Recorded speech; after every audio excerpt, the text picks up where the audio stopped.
In today's lesson, we're going to tackle a chord sequence that can be a problem area for many players. This is a chord sequence known as a 1-6-2-5, and this is commonly used as an alternate turnaround in a jazz blues progression. To start learning how to play over these changes, we're going to look at one of my favorite guitar solos of all time, Grant Green's solo on the tune Number 1 Green Street. Let's get into it.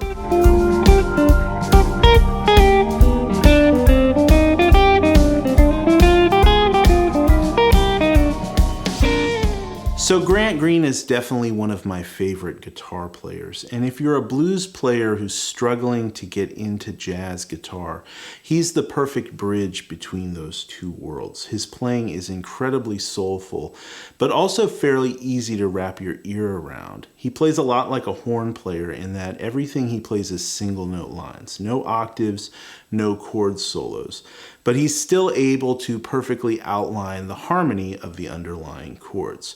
So if you're interested in getting deeper into this type of music, check out the album Green Street. All of the examples we're going to use today come from the title track off that album.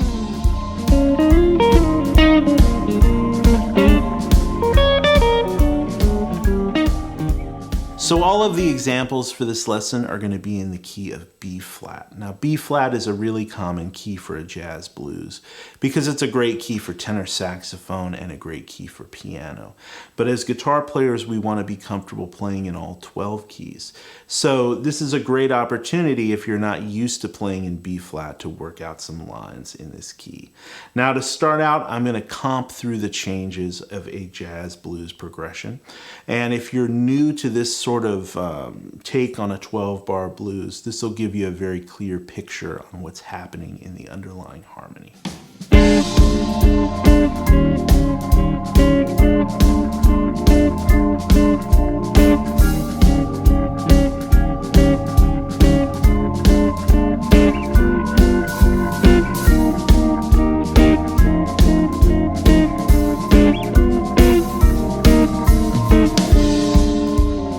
So you'll notice a lot of this chord progression is very similar to a 3-chord blues, something you might hear from artists like Muddy Waters or B.B. King, until we get to measure 8, right? That's where we go from our B flat down to G7. That's our 6th chord, followed by C minor, which is our 2 chord, and then F7, which is our 5 chord. So that's our 1, 6, 2, 5. Now, if these numbers are confusing to you, these are just interval names used to outline these chords. And if you want to get deeper into this, check out my Player's Perspective course. I dive into all the harmony and theory behind understanding chord progressions. So when it comes to soloing over this 1-6-2-5 chord sequence, of course you can sit down and work out all the arpeggios to these chords and different scale options for playing over this stuff. But a really great way to add new ideas to your playing is to actually transcribe solos or sections of solos from other great players that use the same chord sequence. And that's exactly what we're going to do here with this song Number 1 Green Street by Grant Green. We're going to take a few examples of lines that he plays over this chord sequence and use our knowledge of chords and scales to analyze what's happening. So to start out, we're going to play this first line, which falls at about the 1 minute 17 second mark in the tune. I'll play it down and then we'll talk about it.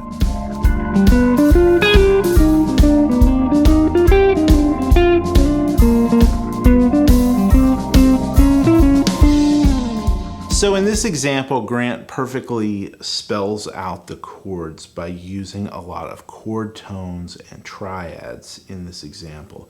So to start out, he plays over the 6th chord, the G7 chord, right out of a G7 arpeggio, right? There's the root, major third, 5th, and flat 7 of a G7 chord. So just spelling out the chord using the chord tones. Then he comes up here and grabs a flat 9, right? This is a common alteration to a dominant chord in this situation because this 6 dominant chord is leading to C minor. It's actually the 5 chord of the C minor. So it's really common to add some colorful alterations to a chord like that, especially in this kind of jazz application, right? So he's outlining this chord actually, which is a G7 flat 9 chord heading to C minor.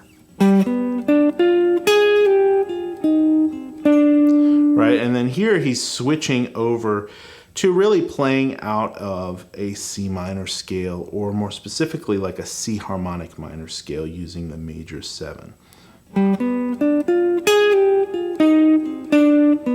There's the major 7.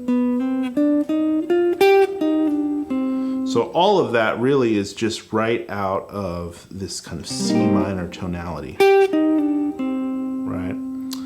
And then he comes down as we go back to the 1 chord and plays right out of a B flat major triad. So that again.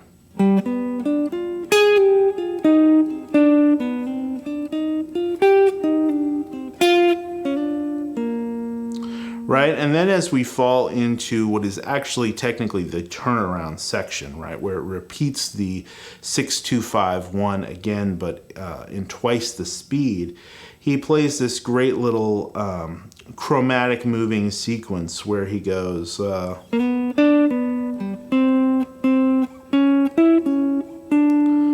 and that's again just using a triad for that G chord.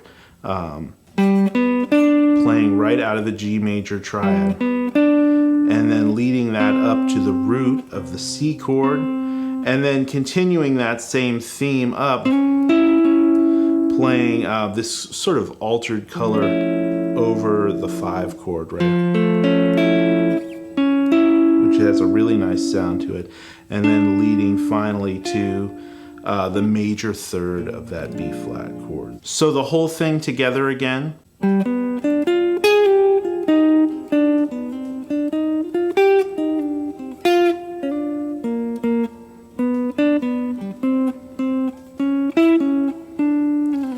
Right, so some really nice use of chord tones, triads, and a few very simple alterations to color those dominant chords. All right, so now I'll play it at about half the speed along to a simple little backing with the underlying chords. And I'll put the chord names up on the screen so you can really keep track of what's happening in the harmony, and you can hear how these lines really color those different chords as they go by.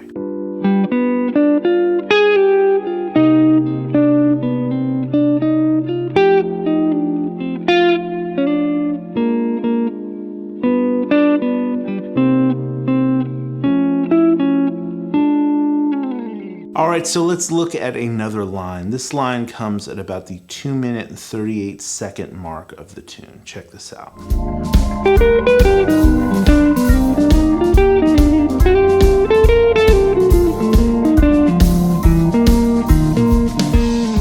All right, so this line starts out again over that 6 chord, and this time Grant's even further altering that chord, right? And using some notes out of this G altered scale. Right, and keep going up. There you have the 3rd, the sharp 9, the flat 9, the root, and he's kind of playing out of that. Right, a really nice G altered sound, right? Which resolves really nice to C minor. And that's the kind of stuff you could play anytime you have that kind of 5 to 1 minor relationship, right? If you were playing a tune in the key of C minor that had a G7 5 chord, right, you could play that type of line. So this is another way you can extract these lines and take them and use them in other situations, which is always a good thing to do. But he starts out that way with this kind of altered thing. Right, that's the root, the sharp 9 up to the 3rd, and then coming down to the root, the flat 13, the 3rd, the root, so kind of coming down this augmented triad. and then landing on the 9 over the C chord, right? And then again playing out of the C harmonic minor scale, right, with that major 7th, that B note. And then up here he kind of switches over to the B flat major scale, right, by playing that major 7 over the B flat. Sorry, the B flat major scale, not the B major scale. But so, and adding that little chromatic note in there. And then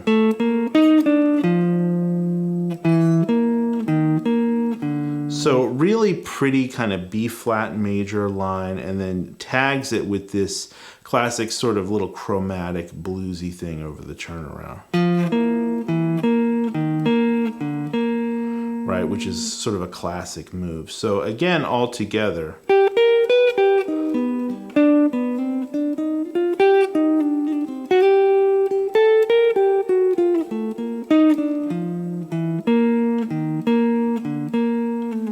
Right, so one more time I'm going to play it along to a little chord bed, and I'll play it much slower than I did originally, sort of at half the speed. And you can hear how these different lines and these altered notes lay against that underlying harmony. This is an important part of kind of putting the pieces together and getting your ear wrapped around this stuff. So by playing it slowly and having the very simple chords underneath, hopefully that'll help you not just visually by seeing it, but also to kind of hear what's happening in these lines.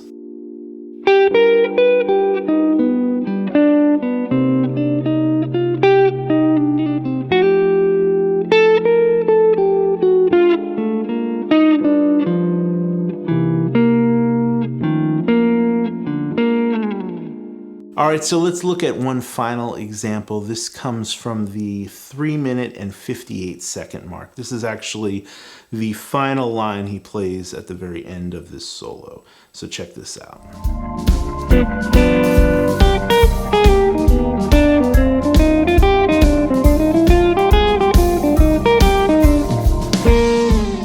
So this last line is actually one of my favorite ones. We're going to play this down in a different position because to my ears it sounds like he's playing this on the top 3 strings.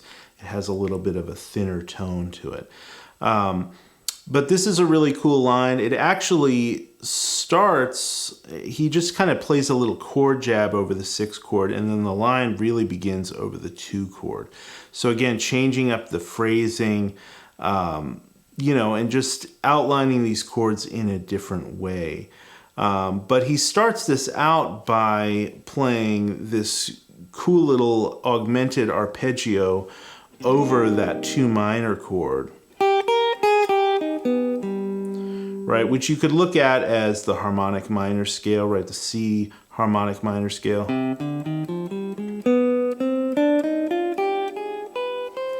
Right? Or you could look at it as like a G augmented triad, which is something I would commonly play going from G7 to C minor, right? Right, and it's just a great little sound, so, right? So he starts out by playing that, let's see. And then again, that major 7th of the C, that note B, right? Which has a really kind of dissonant sound when you play it like that, but has a really great way of leading it and sort of connecting it together chromatically. And then, again, just outlining a C minor triad right there. And then going to the 5 chord, he walks up chromatically, right to the root of that F chord, right? Right, so. And then really just playing out of sort of this B flat dominant scale.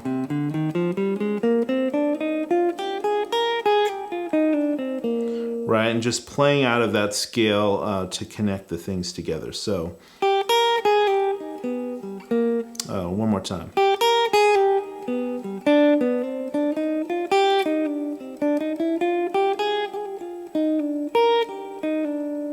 Right, and then to end it, he hits a nice chord jab. You can play this like 9 chord, which is flat 7, 9, 3rd, and root, which is a nice chord to play for a B flat. Or you can just play an octave. I think he's actually just playing an octave or maybe even just hitting one note, but I sometimes like to play that chord. So again, I'll play it along slowly to the backing track, and you can hear how these lines sort of connect together over the chords and how he's phrasing this. This is an example where it really comes down to phrasing and how he's connecting the dots and tying the key chord tones together to land rhythmically over the chords at the right time.